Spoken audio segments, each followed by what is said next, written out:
The rain hammered against the floor-to-ceiling windows of the penthouse office like it was trying to break in. Inside, the only sounds were the low hum of the city far below and the sharp click of Marcus Tate's pen against the glass desk. He hadn't looked up from the contract in 20 minutes. I stood on the other side of that desk, arms crossed over my chest, still wearing the charcoal blazer I'd thrown on this morning after dropping my 6-year-old daughter, Amara, at school. The same blazer that now felt too tight across my shoulders because every muscle in my body was locked in disbelief. "You want me to pretend to be your husband," I repeated slowly, tasting each word like it might poison me. "For 1 full year." Elena Vasa, my boss, CEO of Voss Enterprises, the woman who'd once reduced a boardroom full of suits to silence with a single arched brow, finally lifted her gaze. Her eyes were storm gray, the same color as the sky outside, and just as unreadable. She leaned back in her chair, fingers steepled. "Not pretend in the casual sense," she said. Her voice was calm, measured, the way it always was when she was closing a deal. "Legally. A marriage certificate. Shared address. Public appearances. The whole performance." I let out a short, humorless laugh. "And why the hell would I do that?" "Because I need to inherit my grandmother's trust," she answered without hesitation. "The old bat put a clause in, if I'm not married by 35. With proof of a stable, committed household, she redirects everything to my cousin.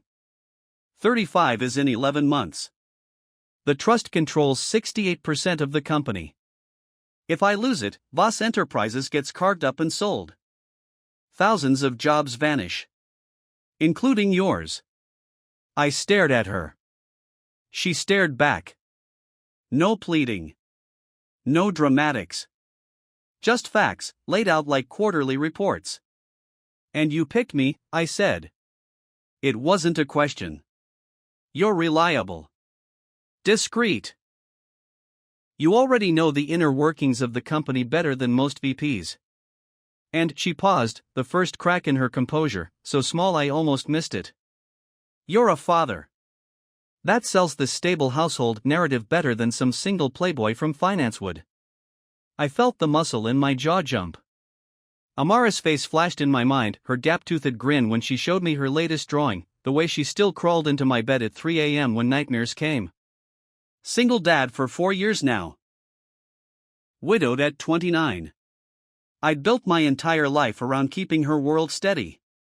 And here was Elena Vos asking me to gamble it for 12 months of theater.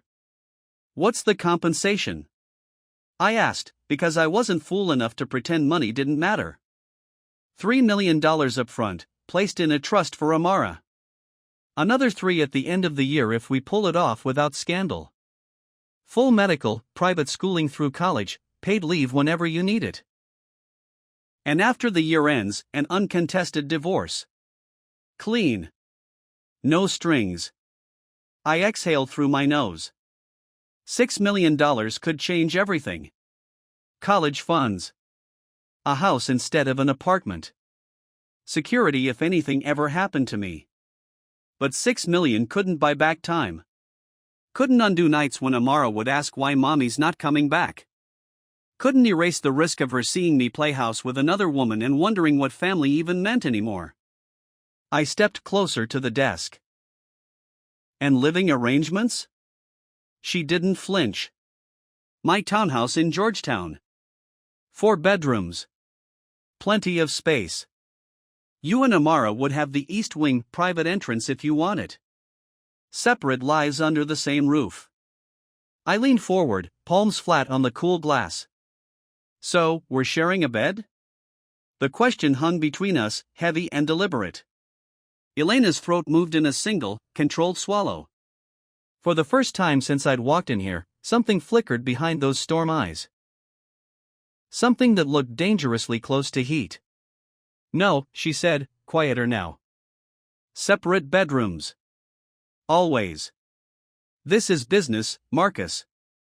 Not what?" I pressed, because the air had thickened and I wanted to see how far she'd let it go. She stood slowly, matching my posture, hands braced on her side of the desk so we were only a foot apart. Up close, I could smell her perfume, something expensive and understated, citrus and cedar. Her silk blouse was the color of midnight, one button undone at the collar, revealing the delicate line of her throat. Not a love story, she finished. But her voice had dropped half an octave. Not even close. I studied her face. The slight part of her lips. The way her pupils had dilated just enough to betray her. Elena Vos didn't rattle. She calculated. Yet right now, calculation looked a lot like hunger. Then why does your pulse look like it's trying to escape your neck? I asked softly. She didn't answer right away. Instead, she reached across the desk and slid the contract toward me. The paper was crisp, official, bound in black leather. At the bottom, 2 signature lines waited. 1 year, she said. We play the perfect couple in public. We keep everything else professional. Amara gets stability. The company gets saved. And when it's over, we walk away like it never happened. I picked up the pen. Turned it between my fingers. The rain kept pounding, relentless. You really think we can sleep under the same roof for 12 months and nothing changes? I asked. Her gaze dropped to my mouth for one heartbeat before snapping back up. I think we're both adults who understand boundaries. I clicked the pen once. Twice. Boundaries, I echoed, letting the word stretch. Right. I signed my name, Marcus Tate, in the bold, deliberate strokes I'd used on every report, every permission slip, every condolence card. Then I slid the contract back to her. Elena picked up her own pen. Her hand was steady, but I saw the faint tremor in the way the nib hovered above the page. She signed. Elena Vos. The ink gleamed wet for a second before sinking in. She capped the pen, set it down with a soft click, and looked at me again. This time there was no boardroom mask. Just a woman who just locked herself into a year with a man she barely knew outside quarterly reviews. Tomorrow, she said. We move you in. I'll have the movers handle everything. Amara can pick her room.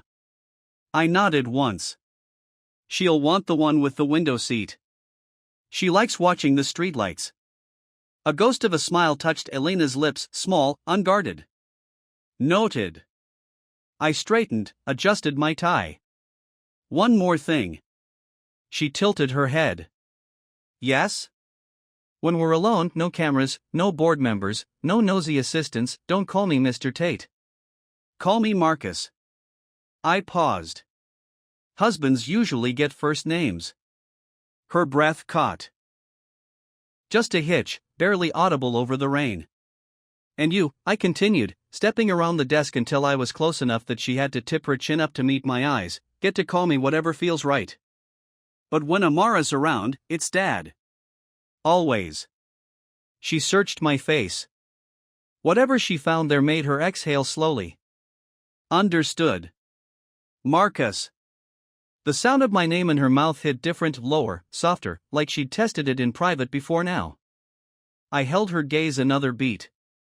Then another. The rain kept falling. I turned toward the door. See you tomorrow, I said without looking back. Wife. Behind me, I heard her sharp intake of breath. The door closed with a quiet snick. Outside, the elevator dinged open. I stepped in, leaned against the mirrored wall, and let out the breath I'd been holding for what felt like hours. 1 year. 1 bed apart. 1 lie away from something neither of us had planned on. The numbers ticked down. And somewhere deep in my chest, a dangerous thought took root. What if pretending started feeling too real?